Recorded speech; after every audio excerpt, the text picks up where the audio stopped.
I knew I wanted to be a 3D artist not long after I'd left school, but it was a very tough career to get into back then. There were no 3D artist degrees, there was very little educational information at all, Blender was an absolute nightmare of a program, and any other program cost thousands of pounds. However, these kind of barriers meant that there were more opportunities for skilled practitioners. Today we have a very different set of challenges. There's a wealth of available knowledge out there, therefore lots of people are able to adopt the skills, and we have a lot more competition for each job. There are, however, a lot more jobs out there because the industry has grown a great deal. And with the right attitude, you have every opportunity to get a great career. Now, there's two aspects to a career in the industry.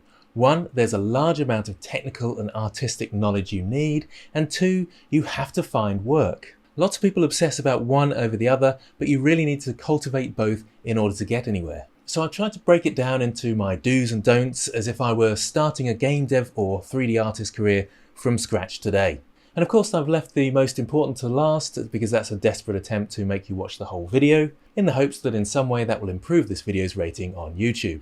But it also kind of made sense to put it there. Anyway, let's start with a few things I wouldn't do. If I started again now, I would not go to university. Personally, I don't think it's worth the cost. In the industry, you are judged on your portfolio, not your degree, master or doctorate. No one really cares about that.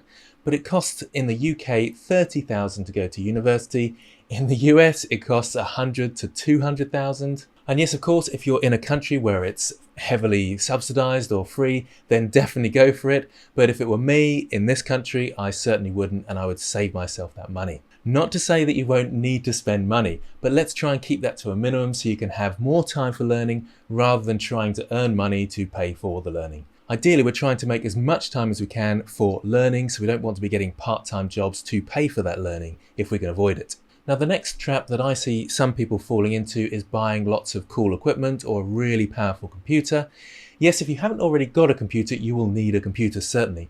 But I wouldn't overspend on some beast of a machine unless you have that kind of money. I think it can even put some people off thinking, well, I'll wait until I can afford that machine before I start learning. You don't need that much of a powerful machine in order to learn 3D modeling. Now, you may need to spend a bit of money once you get further into your learning journey, but that's when you start getting work and it's cost effective to buy a better computer so you can work faster and earn more money. Having said that, our goal is not to save money. If there's something clearly holding you back, then you need to spend the money on that thing. For example, if you want to be good at sculpting, you will need a graphics tablet of some description. But it doesn't have to be a display tablet, it can be a basic graphics tablet that's much cheaper. Some people think that it's the equipment that makes the artist. It really isn't the case. It helps, but it's much more about acquiring artistic skill over time. Another thing that I think is quite important not to do is rely on YouTube videos.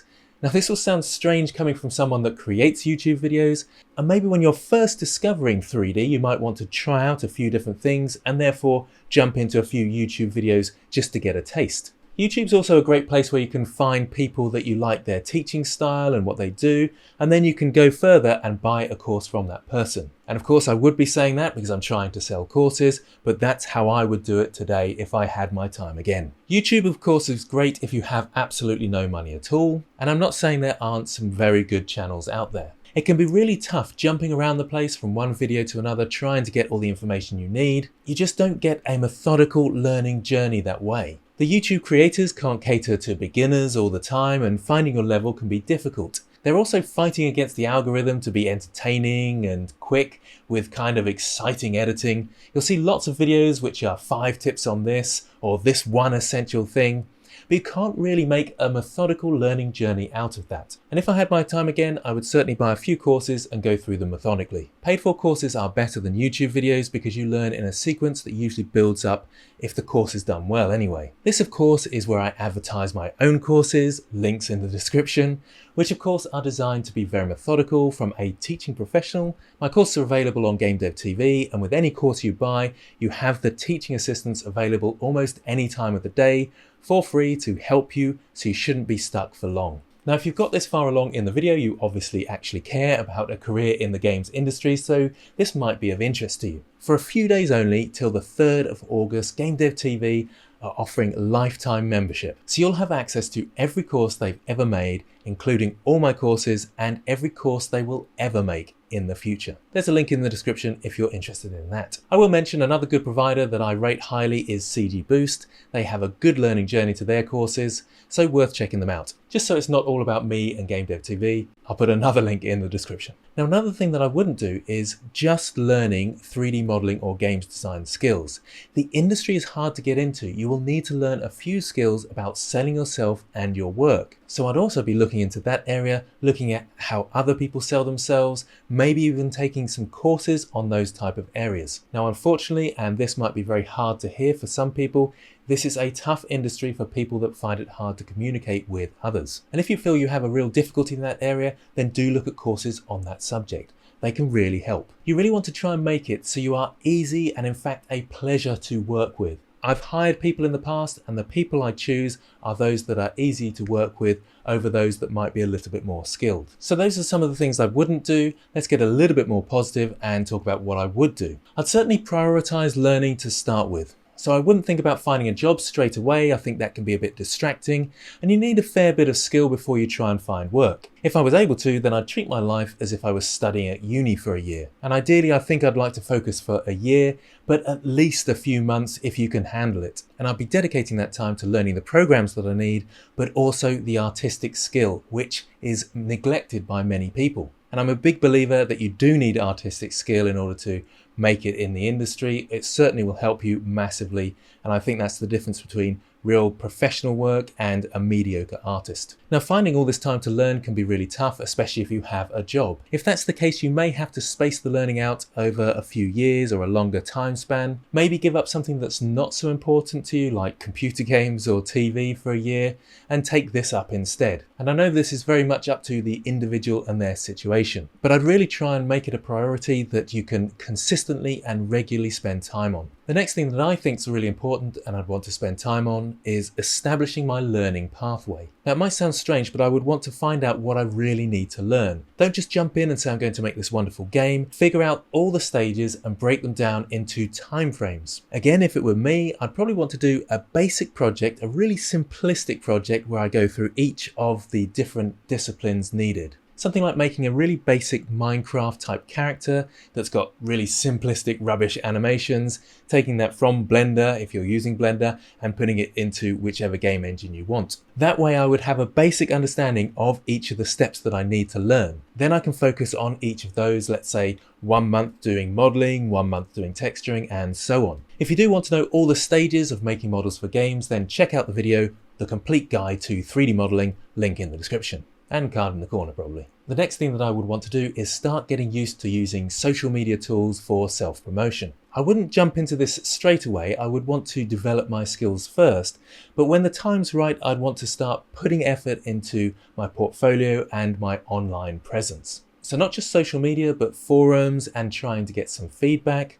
I'd post up my work regularly and try and join in with the community a bit. I would ask for very critical feedback and accept the feedback. And yes, there will be some overly critical people out there, but if lots of people are saying the same thing about your work, so let's say something like, oh, your renders are a bit dark or something like that, then I think I need to start lightening up my renders. It can be very difficult to take criticism, but it's really important that you are not too precious about your work. There's been many times where I've given feedback to students and they've responded with something like, well, I was trying to do this, but what about this? And they couldn't really accept criticism of their work. And because of that, they found it really hard to develop. So I would want to be posting on these sites and getting as much critical feedback as possible. Also, I would try and comment on other people's work and try and develop some sort of community and even make some friends. Which brings me on to the next point, which is when the time is right and you have developed some skills, team up with some other people and make a game or film or whatever it might be. Now, I think it's actually very unlikely to work out,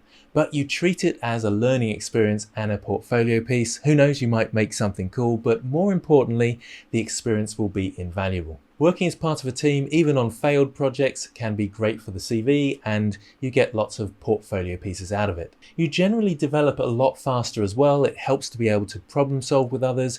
You motivate each other and goals are more achievable when you're working in a team. Now, another thing that I would focus on is getting quality feedback. Now, I've mentioned feedback already, but if you can and you have the funds, find an industry mentor that does some one-to-ones. This can be more expensive than your basic courses, so don't do this from the start. It might not be as beneficial as later on. This is more from when you're going from intermediate to advanced levels. You're trying to find a real specialist in the field you're working on to critically evaluate your work from an industry perspective. It can be quite tough when you get to that intermediate or even advanced level to see what's wrong with your work. So getting someone with that higher skill level to look at it is massively helpful. Now last but probably the most important is try and keep it interesting and fun. It sounds really cliched, but try to focus but don't obsess.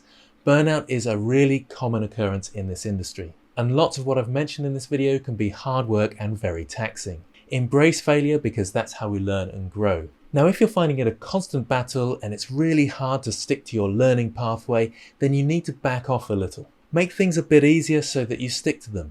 The main thing is to try and keep doing something, and you'll keep learning and making progress. Some days will be slow, some days it will feel like you're not learning anything, but just plod along with those days.